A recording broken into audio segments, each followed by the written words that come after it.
Olá, bem-vindos, bem-vindas para mais uma leitura do livro Caderno Proibido. Essa vai ser a nossa 9ª leitura e hoje a gente vai ler 2 capítulos. Um é bem curtinho, mas o outro ele é um pouco mais extenso. Então a gente fica em 2 para não ficar muito extenso. Nós vamos ler hoje o dia 17 de janeiro e o dia 18 de janeiro. Ou seja, ela escreve assim, ela está escrevendo muito. A gente está percebendo aqui que ela está escrevendo quase todos os dias, né? Então isso também é um sinal de que esse caderno já está trazendo aí algumas mudanças, né, na sua vida. Então vamos lá. Dia 17 de janeiro. Ontem à noite, Mirela me pediu de novo a chave do portão. Respondi que não. Ela disse que, nesse caso, dormiria na casa de uma amiga. Tentei fazê-la refletir, mas acabei cedendo. Disse que era a última vez e que, se ela continuasse assim, eu seria obrigada a contar ao pai dela e tomar algumas decisões graves. Ouvia voltar às 2. Estava na cama, pensando nela, e não conseguia dormir. Hoje de manhã, ao abrir seu armário por acaso, vi uma bolsa nova, de couro de javali, que deve custar pelo menos 10.000 liras. Eu não soube o que fazer. Quis falar com Michele, ele já tinha saído. E também considerei que, se falar disso com Michele ou Ricardo, esse comportamento de Mirela, que talvez seja apenas passageiro, se eles ficarem a par dele, se tornará imbatível. Pensei que o melhor seria fingir não ter visto a bolsa e, enquanto isso, estudar uma providência séria. Ao fechar cautelosamente o armário, tive a impressão de executar os mesmos gestos que faço para guardar este caderno. Então senti medo e corri a telefonar para minha mãe. Porém, assim que a ouvi atender com sua voz calma, habitual, não tive coragem de lhe confessar que minha filha aceita presentes de um homem. Disse que estava preocupada porque Mirela havia novamente insistido em me pedir um casaco novo e acrescentei uma bolsa de javali. Que anda caprichosa, obstinada, quer sair todas as noites. Minha mãe respondeu que Mirela tem o mesmo temperamento meu. Eu fazia igual na idade dela. Eu? Exclamei surpresa e depois comecei a rir. Eu não saía, não pedia nada. Minha mãe disse que eu ficava em casa mergulhada num silêncio rancoroso e a encarava com reprovação sempre que ela comprava para si um chapéu novo. Depois passa, acrescentou. Você me provocava uma ansiedade enorme, o seu futuro. Quando você casou, parecia que casava só para sair de casa, ser livre. Pensei que daria uma esposa ruim, porque não parecia de fato apaixonada por Michele. Depois passa, repetiu. Eu queria replicar, garantir que jamais havia desejado sair de casa, deixá-los. Queria dizer que sempre fui apaixonada por Michele. Em vez disso, ri de novo, levianamente disse: depois passa, eu sei. Desliguei e saí para ir trabalhar. Esse capítulo é muito interessante, né? Ele é bem curtinho, mas fala muita coisa. Porque aqui fala assim, exatamente aquilo que a gente já estava meio que prevendo nos capítulos anteriores, né? Quando ela começou a entrar nesse conflito com a Mirela. E a gente estava falando dessas projeções, né? Que essa reação dela tão contrária, né? Tão forte com relação à atitude, né? Às atitudes da Mirela, isso Com certeza são as projeções dela, né? Mas da onde que isso vem? Da onde que isso nasceu? Nem ela. Olha para ver a profundidade disso, porque ela meio que apagou da memória esse tipo as próprias reações na época que ela era uma adolescente, né? Ou uma jovem adulta. Então, assim, ela reprimiu tudo isso. Ela tinha exatamente as mesmas reações da Mirella, só que ao invés de fazer como a Mirella, que enfrenta e faz, ela ficava em casa, né, resmungando e num silêncio rancoroso, como a mãe dela fala aqui. Então, assim, ela ela reprimia, né? Ao invés de falar e de enfrentar, né, de causar esse conflito entre mãe e filha, ela optava em se calar. E olha que interessante que ela encarava com reprovação sempre que a mãe comprava um chapéu novo para si própria.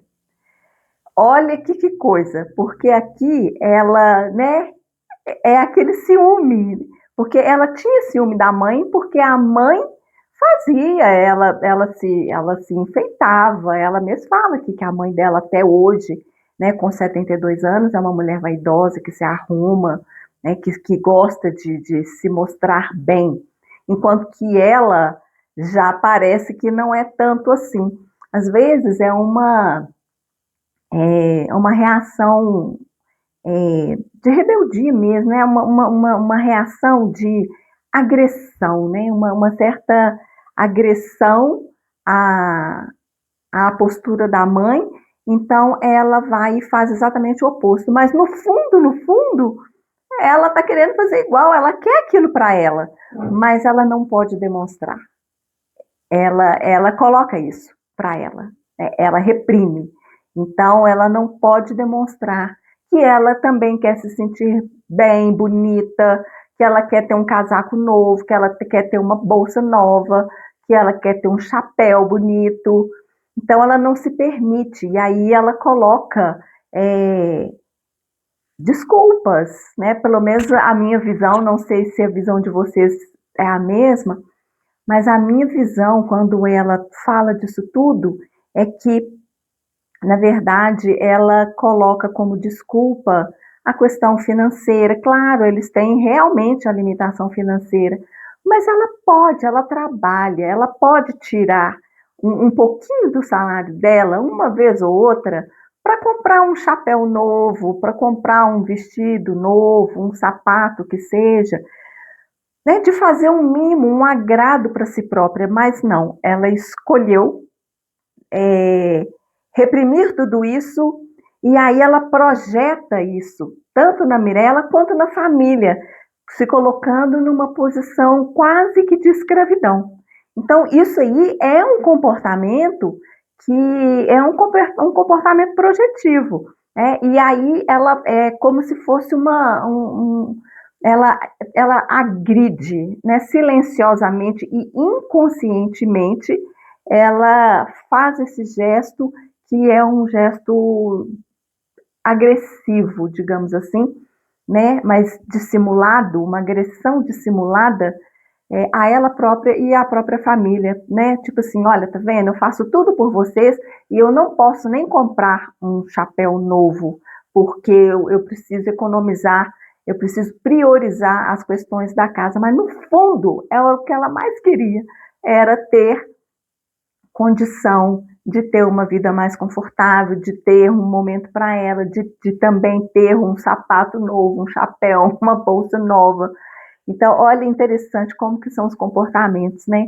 E isso, sim, acho que hoje em dia, isso faz parte do comportamento humano, né?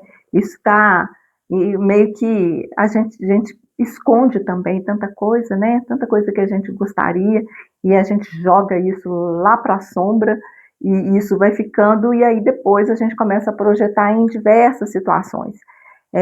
Então, assim, isso É, não é daquela época, não é de hoje, é de sempre, né?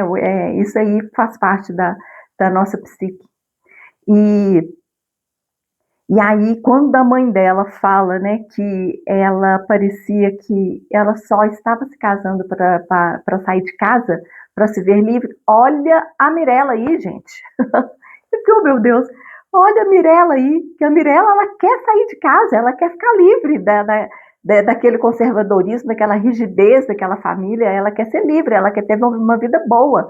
E aí ela quer casar, porque para ela, Mirella, o que vai fazer com que ela tenha uma vida boa e seja livre é um bom casamento.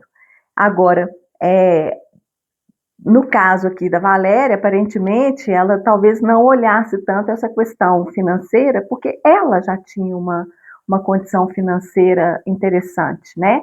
A família, pai e mãe dela, né, já tinham uma situação melhor do que a Valéria de hoje tem.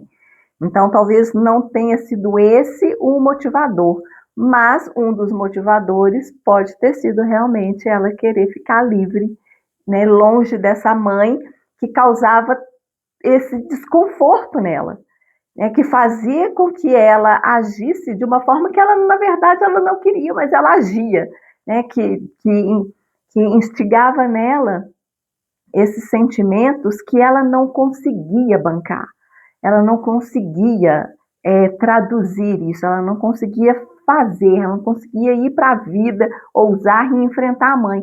Então ela vivia nesse desconforto de guardar, de remoer esses desejos, né, da sua alma, os desejos que ela queria, né, das coisas que ela queria. E aí ela, de uma certa forma, quis sair de casa. Só que ela, né, ela pode ter criado uma história na mente dela, dizendo que ela saiu porque ela se casou porque ela estava apaixonada por Michele. E a gente não está falando aqui que ela não era apaixonada por Michele.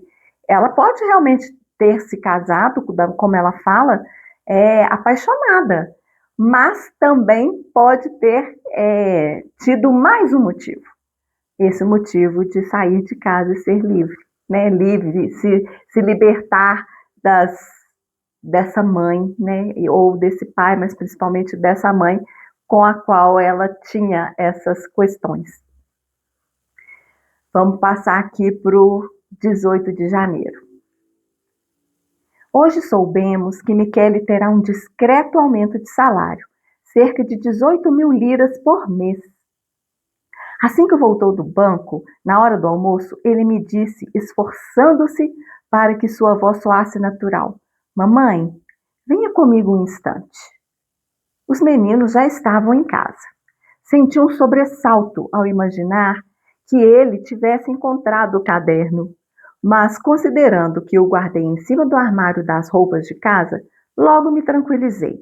De fato, agora seria muito grave se ele o encontrasse, porque até escrevi que o tal Cantone presenteou Mirella com uma bolsa de javali e que eu fingi não tê-la visto.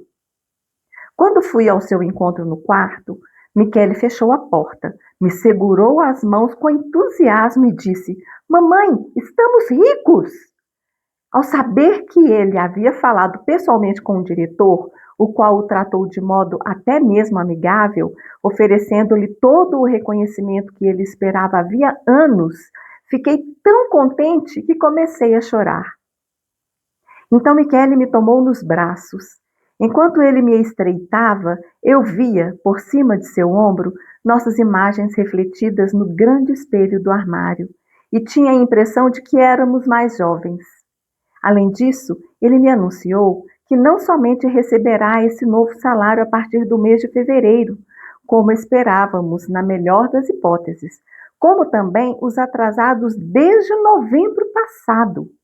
Em seguida, pegou papel e lápis, fez as contas, concluiu que são cerca de 60 mil liras e imediatamente me ofereceu dispor dessa quantia da maneira que eu considerasse mais oportuna.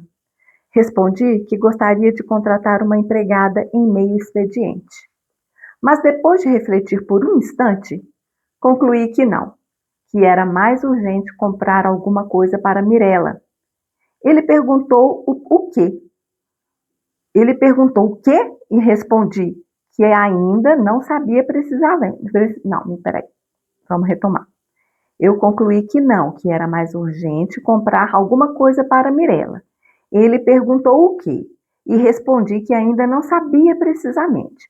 Talvez o casaco vermelho que havia muito tempo ela dizia desejar, uns sapatos e outras coisinhas que são necessárias a uma jovem da idade dela.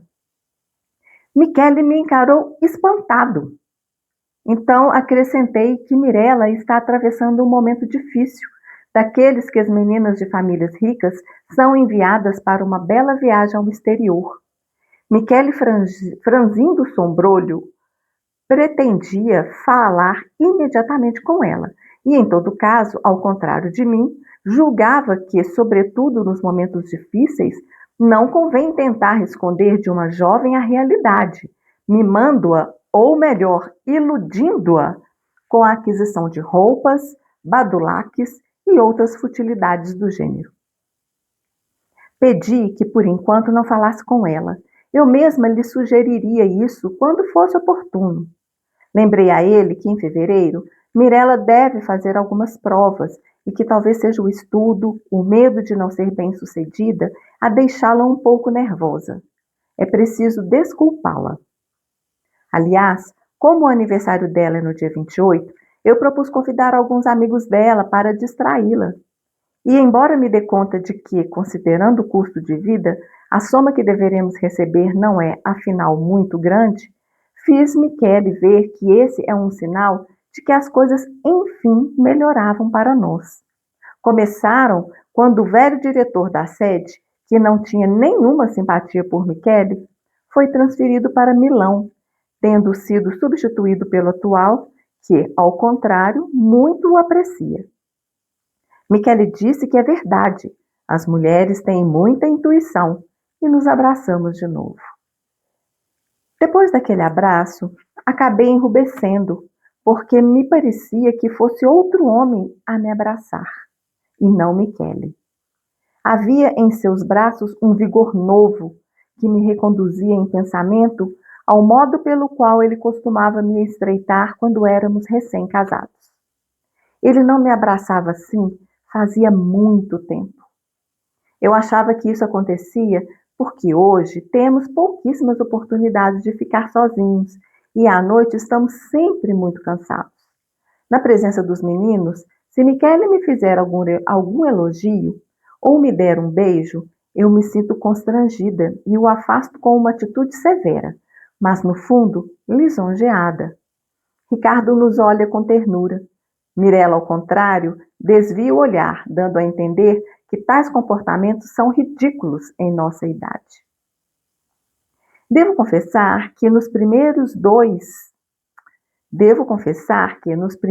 tempos, o modo fraterno de agir que se estabeleceu entre nós dois me desagradava muito e internamente eu sentia um pouco de rancor. Mas não falava nada, temendo justamente parecer ridícula. Convencia-me que já era uma mulher velha e que Mirella tinha razão. Direi até que sua crueldade impiedosa, embora de certo involuntária, servia para me fazer aceitar mais facilmente uma realidade inegável. Eu pensava assim, sobretudo, quando tinha 35, 38 anos. Por mais que isso possa parecer absurdo, faz algum tempo que, ao contrário, admito com maior dificuldade e até com alguma resistência a ideia de estar velha e de ter que renunciar a tudo. Mas nunca ousaria confessar essa minha sensação, porque nada me parece mais penoso numa mulher do que a recusa em admitir que a juventude acabou e que é preciso aprender a viver diferentemente e a descobrir novos interesses. Desde hoje de manhã, porém, penso que se não tivéssemos tido tanta luta em nossa vida, ou se pelo menos tivéssemos tido mais vitórias, Michele teria me abraçado mais a miúde, como hoje de manhã. Havia chegado resoluta e alegre, como quando ainda não éramos casados e ele fazia muitos projetos para o futuro. Naquela época, Michele dizia sempre que não ficaria muito tempo como funcionário de banco, que aquela não era sua vocação, que talvez gostaria de obter uma licenciatura e talvez dar aulas, talvez escrever. Acrescentava até que, se não fosse por amor a mim, se não precisasse ter um salário para podermos nos casar logo, já teria deixado o banco e se aventurado. Nos primeiros anos de casamento, eu temia que ele se lembrasse desses propósitos e quisesse realmente concretizá-los. Ricardo já tinha nascido e logo Mirella também despontava. Não saberíamos o que fazer, porque então nunca pensávamos na possibilidade que eu arrumasse um emprego. E também por causa dos filhos pequenos, eu não poderia trabalhar. Michele costumava dizer a nossos amigos e a mim que seu emprego era uma solução momentânea, que não gostava de seguir uma carreira lenta, nem de receber um salário tão baixo, embora seguro. Dizia que logo teria uma excelente oportunidade. Estava esperando que amadurecessem algumas iniciativas importantes de certos amigos seus. Eu não lhe perguntava nada, porque essas conversas sempre me provocavam apreensão. Aos poucos, ele foi deixando de falar do assunto, só o mencionava quando havia mais gente. Talvez tenha parado de ter contato com aquelas pessoas, pois deixou até de se referir a elas. A oportunidade não se apresentou nunca e ele parecia não pensar mais nisso. Hoje, porém, pelo seu modo de me abraçar, compreendi que, ao contrário, ele nunca deixou de pensar nessa questão. Eu deveria estar contente por ele não ter mais falado disso comigo, já que esta é mais uma prova de sua generosidade e delicadeza de espírito. Mesmo assim, não me alegro. Sinto que em seu silêncio há uma crítica, quase uma acusação contra mim e as crianças, por ele ter renunciado a tudo aquilo de que gostaria. Mas hoje, ao me abraçar, manifestava uma esperança ainda viva dentro dele, semelhante a uma outra que está escondida em mim e da qual não ousaria lhe falar. Essa descoberta me pareceu fonte de um novo entendimento entre nós, um novo amor. Eu estava alegre, me parecia que tudo ainda estava por começar. Dei o braço a Michele e juntos percorremos o corredor com o passo de quando éramos jovens e queríamos chegar sei lá onde. Anunciei aos meninos que o pai tinha tido esse aumento e, sobretudo, a satisfação moral que por longo tempo injustamente lhe fora negada. Mirella abraçou seu pai e depois disse que, vamos e venhamos, 18.000 liras por mês mudam muita coisa. Retruquei que não é verdade, que agindo com sensatez, com um orçamento limitado como o nosso, isso significaria uma largueza um pouco maior. Eles me pareciam incrédulos. Então acrescentei que dentro em pouco eu também deveria ter um aumento. Tinha até saído no jornal. E de qualquer modo poderíamos comprar logo o casaco vermelho para ela e algumas coisas para Ricardo. Enfim, teríamos uma vida melhor, como antes da guerra. Michele objetou que, em vez de fazer tantas despesas supérfluas, deveríamos admitir uma empregada para me aliviar do peso das tarefas domésticas que eu tinha suportado de bom grado por muitos anos. Os meninos não disseram nada. Mas fosse como fosse, eu logo me opus. Declarei que até agora temos ido muito bem desse jeito. Não há razão para mudar. Sou uma mulher forte, com boa saúde, graças a Deus. E jovem, acrescentei com firmeza. Olhava para Michele, me aproximava dele com ternura e revia nossas duas figuras abraçadas como as tinha visto, refletidas no espelho. Ele, com seu belo porte, meu corpo ainda esbelto, não tenho nenhuma ruga. Mirella podia rir se quiser, mas penso que ainda somos jovens. Gostaria de escrever longamente. Estou muito feliz. Queria registrar alguns planos para o futuro, os preparativos que tenho em mente para o aniversário de Mirella, a fim de que ela sempre recorde com doce saudade o dia em que completou 20 anos, como eu recordo o meu. Mas não posso. Ricardo está no quarto dele estudando. Poderia entrar de repente. Mirella e Michele voltaram para casa de um momento para outro. Devo realmente parar. Que pena. Então aqui a gente finaliza esse dia 19 de janeiro. E algumas coisas interessantes, né, que eu destaquei aqui nesse registro da Valéria. Que mais uma vez, né, fica assim, gente, como assim, meu Deus? Como assim, Valéria, né? Da mesma forma que o Michele a encara espantado, ao ler, eu fiquei assim, como assim, né? Muito, muito espantada, porque ele tem essa visão, né? Ele aqui, ele demonstra uma maturidade muito bacana em relação à Valéria. Ele tem noção do que ela fez, dos sacrifícios que ela fez até então, né, mantendo, trabalhando, fazendo e cumprindo todas as tarefas da casa, né, que guardadas, a gente já falou isso lá para trás, guardadas as devidas proporções, mas a gente sabe também que lá naquela época, na década de 50, hoje, né, a gente vê isso ainda existindo, né, em muitas casas, mas naquela época, principalmente, as tarefas domésticas eram responsabilidade da mulher. Então, o Michele não está fora do que era vivido e culturalmente do que era realmente vivenciado.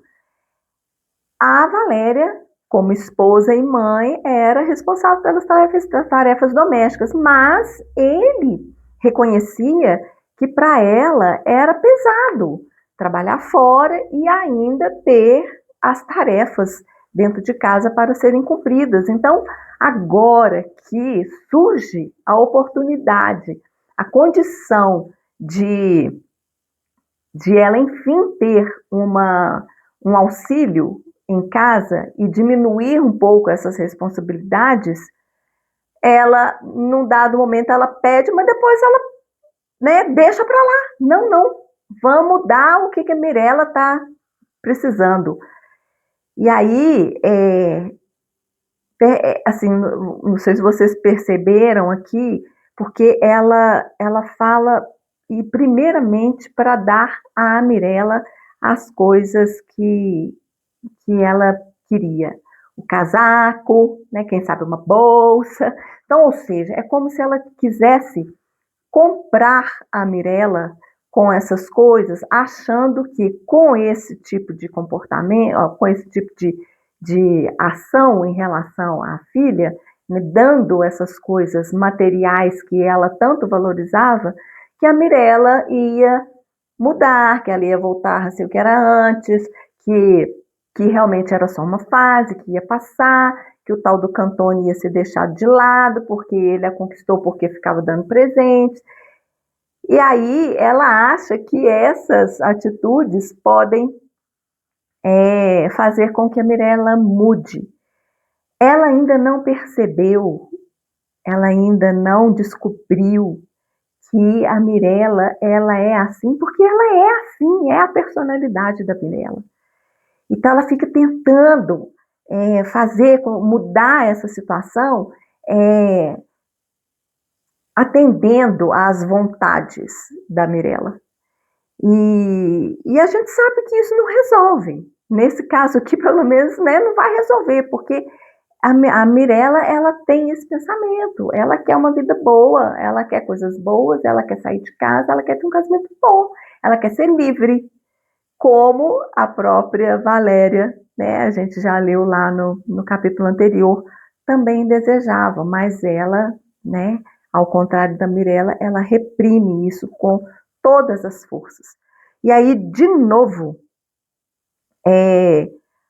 ela traz a responsabilidade para ela, porque quando o Michele fala, né, que ao invés de gastar com coisas supérfluas e tudo mais, que tinha, que era preciso mostrar à Mirella a noção real, qual é a real da vida, né, ao invés de ficar mimando-a, né, como ela usa o termo aqui, é, a Valéria traz a responsabilidade para ela, porque o Michele queria fazer isso, ter a postura desse pai, né? E aí a Valéria tira isso dele. Então, assim, olha para a gente ver, né?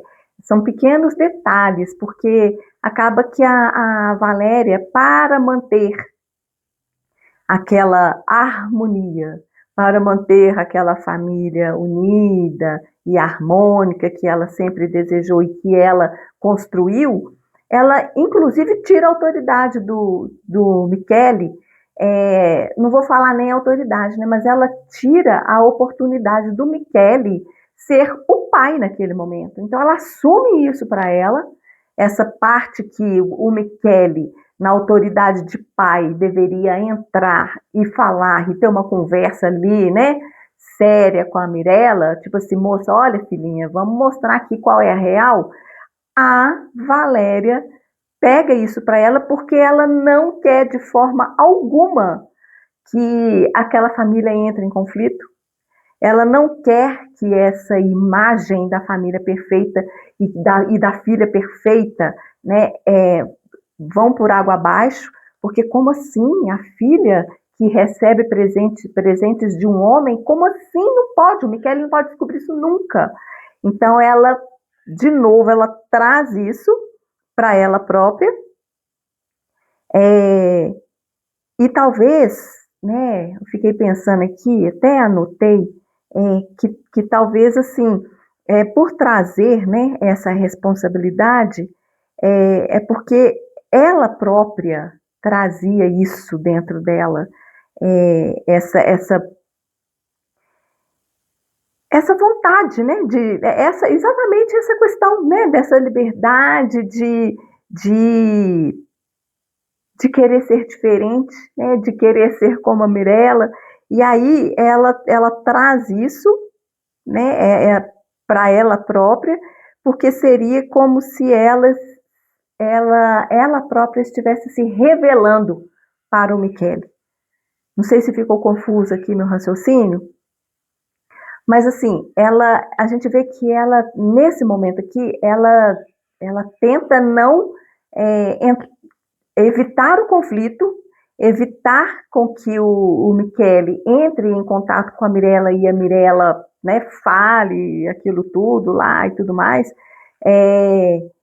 porque era como se a Mirella se revelasse, era como se ela própria estivesse se revelando. Então ela não queria que a Mirella falasse, ela não quer que a Mirella haja na forma como ela age, porque como a Valéria se projeta na Mirella, é como se a sensação, né, a impressão que a Valéria pode ter é que, se espelhando na Mirella, se projetando na Mirella, o Michele visse a própria Valéria. Foi uma percepção que eu tive. Não sei se faz sentido, mas sabe, de uma certa forma me pareceu um pouco que tem um pouco disso daí também. Por isso que ela às vezes também tenta esconder, né, as atitudes da Mirella, porque ela se vê na Mirella. E uma outra coisa, né? Uma outra coisa que eu acho interessante da gente ressaltar aqui, que é essa questão da demonstração do afeto, né, principalmente na presença dos meninos. Porque antes, ela falava que antes, no início do casamento, até na fase de namoro e tal, a forma como eles se abraçavam, né, como eles demonstravam esse amor e esse afeto, era com mais vivacidade, né? Era com um vigor. E agora, que diante dessa situação, ela sentiu esse vigor de novo no Michele. E aí, assim, mais para frente eu vou trazer um comentário sobre isso, uma percepção que eu tive também. Mas ela na presença dos meninos, ela afastava, né, o Michele, ficando constrangida, mas no fundo ela gostava, claro, né? Quem não gosta de uma demonstração de afeto assim, mas diante dos meninos, ela se constrangia. É, e aí, assim, por quê? Porque ela achava ridículo esse tipo de comportamento nessa idade, porque ela acreditava que a Mirella tinha razão, porque a Mirella falava que esses comportamentos eram ridículos na idade deles.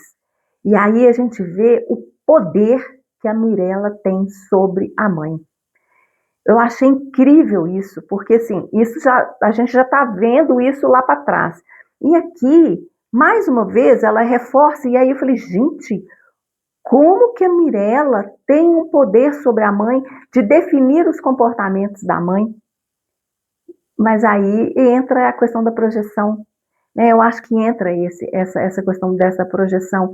Então a Mirella, ela é quase que ela define o comportamento da Valéria, porque como a Valéria não quer se revelar e a Mirella, ela é autêntica, então a Valéria se constrange e a Mirella cresce. Olha que interessante isso. E aí, quando ela cresce, ela meio que domina, né? Ela meio que diminui a Valéria e ela se esconde. E aí, e a gente tem visto isso, né, nos vários comentários que a Mirella faz, né? A Valéria, ela retroage, ela se esconde, ela tenta manipular, assim, achar artifícios para não criar o conflito e aquilo dali não crescer. São formas que ela encontra para manter a fachada, para não se revelar, né, o tempo todo.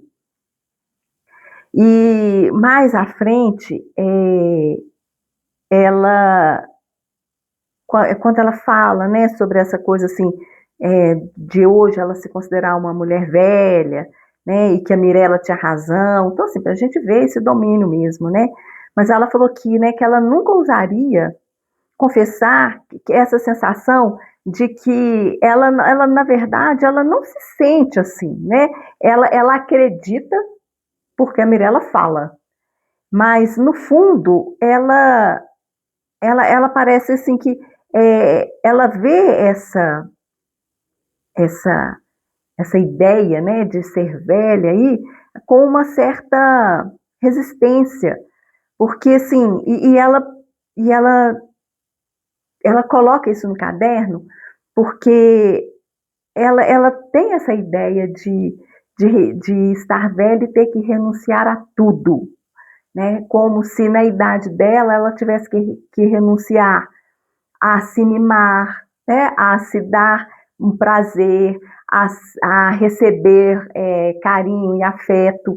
Então, na idade dela, ela não pode, mas no fundo, ela sabe que ela pode, ela quer isso. No fundo dela, né?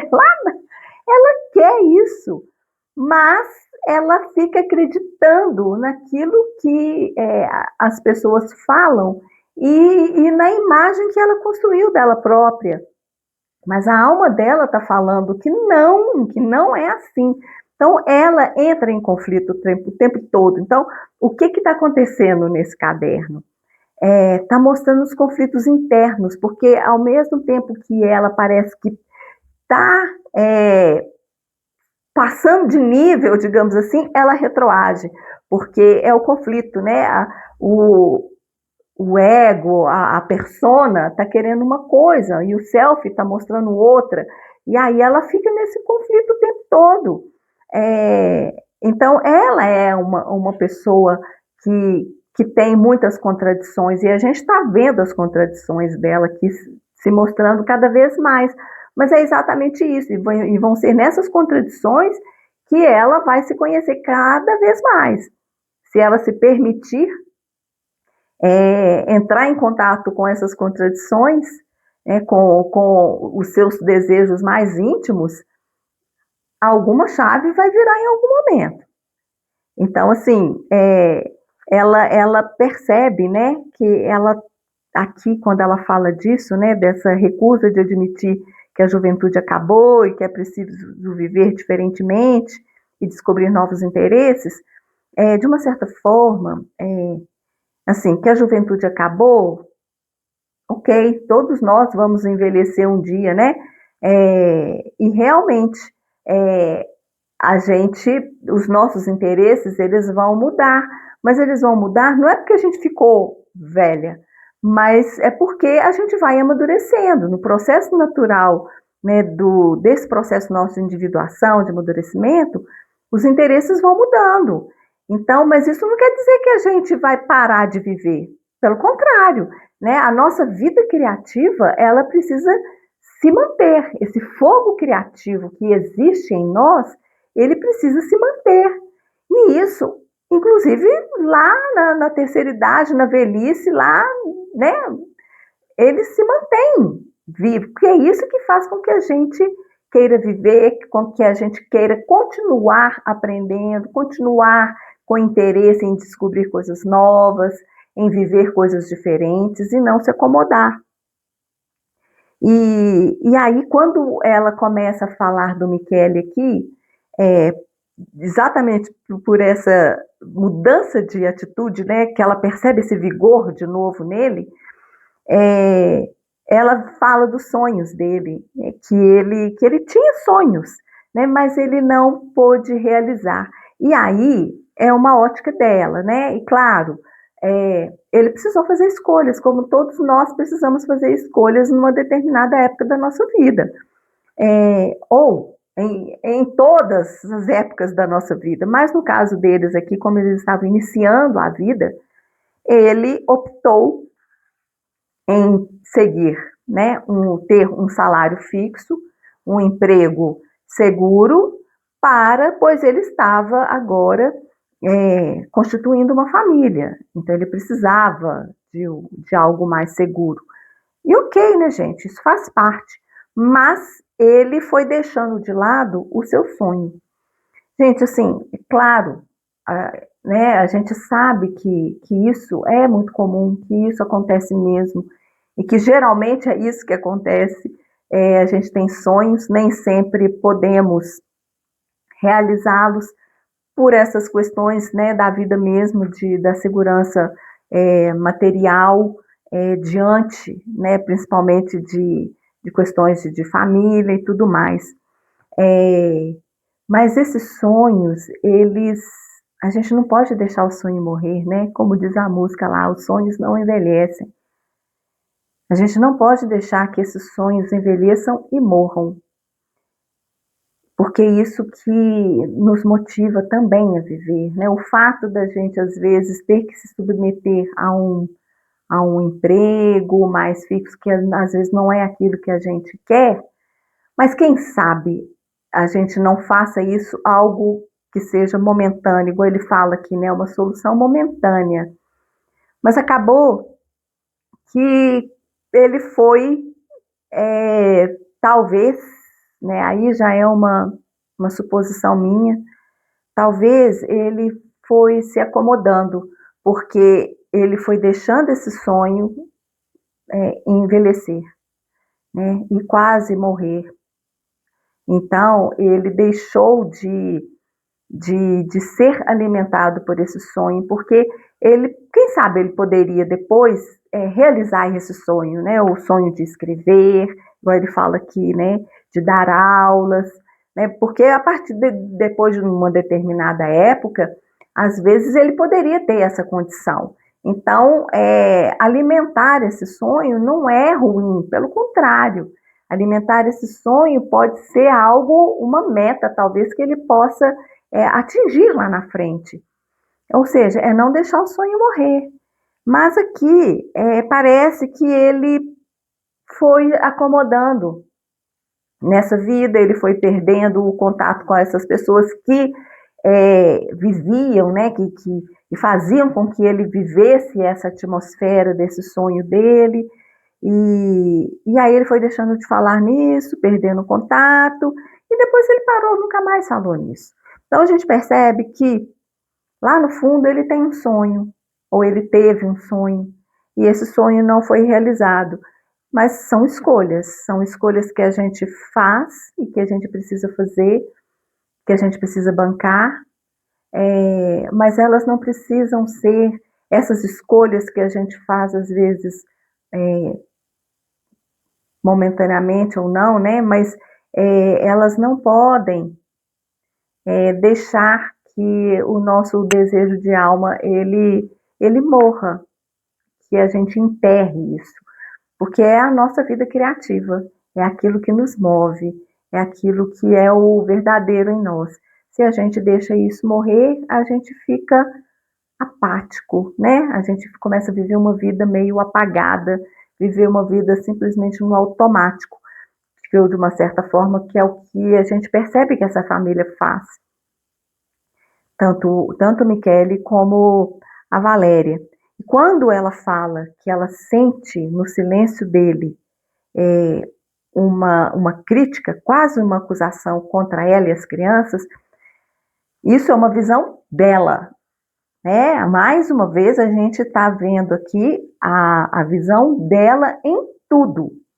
Então, é importante que a gente veja sob as lentes dela, mas indo um pouquinho mais a fundo do que ela ainda não consegue ir, né?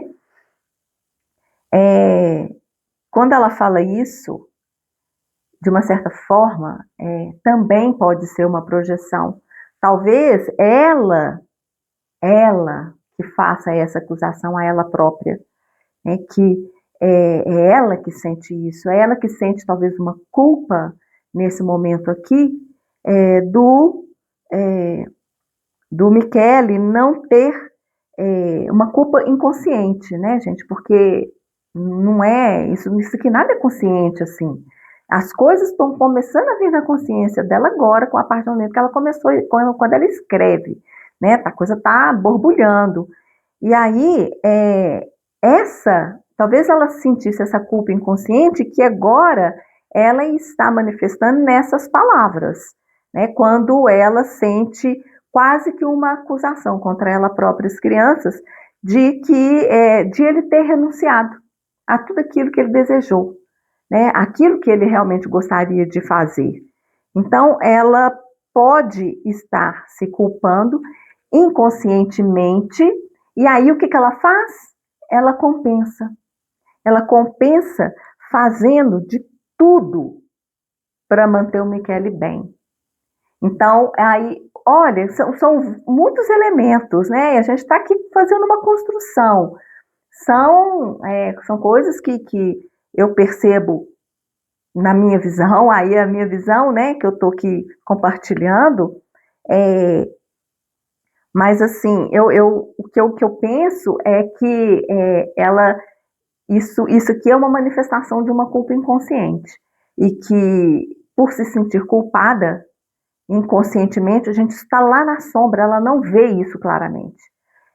Aí ela vai e tenta compensar isso, né, nas suas atitudes, deixando o Michele bem, fazendo as vontades todas de todo mundo, porque é uma forma dela compensar o fato dela ter sido responsável por ele ter abandonado seus sonhos. Só que ele tem opção, ele tinha opção, ele poderia simplesmente seguir o sonho e não seguir a vida segura, era uma opção. Então, só que ele fez uma escolha, então ele bancou, ele precisa bancar essa escolha, como nós também fazemos as nossas escolhas. Quando a gente faz escolha, a gente fica com uma opção e a outra é descartada, é deixada de lado. Não tem como ficar com as duas coisas, senão não seria escolha. E ela fala, né, que é semelhante a outra que está escondida nela, ou seja, ela também tem um sonho e que ela não ousa dizer isso. Então, ela claramente ela fala aqui que os dois têm sonhos, mas que abriram mão desses sonhos. Ela pelos motivos dela, ele pelos motivos dele, e ela não ousa dizer, e ela se sente culpada por ele ter abandonado os sonhos dele próprio. Uma outra situação aqui já no finalzinho, né, já mais no final, é sobre o tal do casaco, né, o casaco novo da Mirella, ô casaco difícil, ai pai do céu, esse casaco é uma história, porque como que um casaco pode trazer tanta, tanta dificuldade, tanto conflito para ela? Então, ela opta, diante dos filhos, né, é, em não ter a, né, a ajuda da empregada e fazer, né, e fazer as coisas para os filhos, dar o bendito do casaco para Mirella, comprar umas coisas para o Ricardo, né? Então, assim, e quando ela retruca, porque a Mirella fala, né, que agora eles vão ter é, uma vida diferente, né, porque esse novo salário aí vai mudar muita coisa, ela já na hora, ela já fala que não, que ainda é limitado, que eles não podem ficar aí gastando horrores, né, e que aí os meninos ficam, né, como assim, mãe?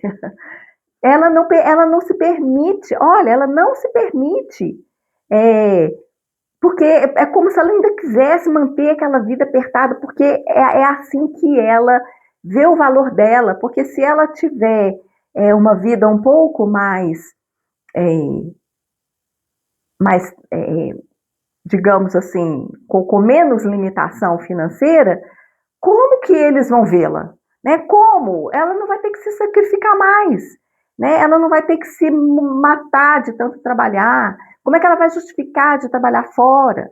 Porque agora eles não vão ter uma vida um pouco melhor.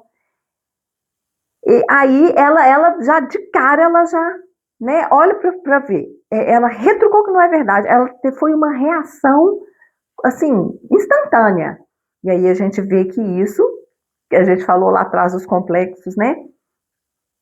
Eles é que fazem com que a gente reaja de uma dessas formas tão impulsivas, né? De uma forma assim, quase que instantânea mesmo, porque é o que está lá na sombra dela. Como? Né? O meu valor é esse e vocês vão tirar isso de mim? Se tirar isso de mim, eu desapareço. É isso. Então ela quer dar esse casaco, ela quer dar as coisas para o Ricardo, para ela nada, como sempre nada, porque não, ela vive e se sacrifica sempre pela família. E o Michele, mais uma vez, né, ele vai contra essa fala dela, fala que essas coisas supérfluas aí, que eles que não deveriam ter essas despesas supérfluas e que deveria realmente admitir essa pessoa para ajudar a mãe. Né? Então, assim, ele tem esse senso de realidade, né? Ele tem, mas é isso, né, gente? Eu acho que passa muito por isso. Se ter essa pessoa, ela vai perder o valor, tanto que ela fica reforçando. Não, eu sou uma mulher forte, eu tenho saúde boa e juventude. Ela ainda afirma isso, né? Olha para a gente ver a forma de agressão sutil que ela coloca, principalmente para Mirella, né? Quando ela fala isso, né? Juventude, acrescentei com firmeza. Então, assim, é uma forma de ir contra a fala, né, da Mirella, uma forma de uma agressão sutil aí, dissimulada, mas ela está falando que, né, contra. Ela, no fundo, ela não acredita, ela quer, ela entra em conflito, ela tem esse conflito interno com a Mirella, mas ela não fala, ela não se expõe como a Mirella expõe o conflito, ela não. Então ela vai e age dessa forma, assim, indireta, né, ainda colocando essa coisa que ela é forte, que ela tem boa saúde e tudo mais, mas é uma forma aí de, de, de se colocar de frente, né, a Mirella. Interessante isso, né, como que a gente age, né, como que a gente usa disso, né, nas nossas atitudes. Certamente isso são comportamentos do ser humano. E a gente pode se ver, às vezes, muitas vezes, nessa situação, com certeza. E mais uma vez, né, ela não quer que ela se coloca, né, aí como essa pessoa, né, que vai pegar tudo, que não, que deixa, pode deixar que eu faço, né, para, né, mais uma vez também proteger a imagem dessa família que ela construiu, né, a imagem desses valores que ela construiu para a vida dela e que ela não quer ver ruir. Então, Valéria, né, aos poucos as coisas estão acontecendo. Para a próxima leitura, na 10ª leitura, a gente fica por aqui, né, nessa 9ª leitura. E na 10ª leitura vai acontecer um negócio muito legal. No dia 19 de janeiro, que ela fica toda envergonhada. Então, não vou dar spoiler, mas ela fica assim, né? Muito legal, muito interessante, né? Como as coisas vão acontecendo com ela e ela vai percebendo e vai mexendo, né? Com esse feminino dela, né? Com essa poção mulher que ela tem, né? Que está ali dentro, mas que ela escondeu, né? Em virtude disso tudo que a gente já vem comentando aí nas nossas leituras. Ficamos por aqui. Em breve a gente vai trazer a 10ª leitura e mais uma vez obrigada por estarem aí acompanhando e vão aí fazendo aí seus comentários, tirando as suas conclusões com relação a essa nossa protagonista que está se descobrindo. Um grande abraço e até mais.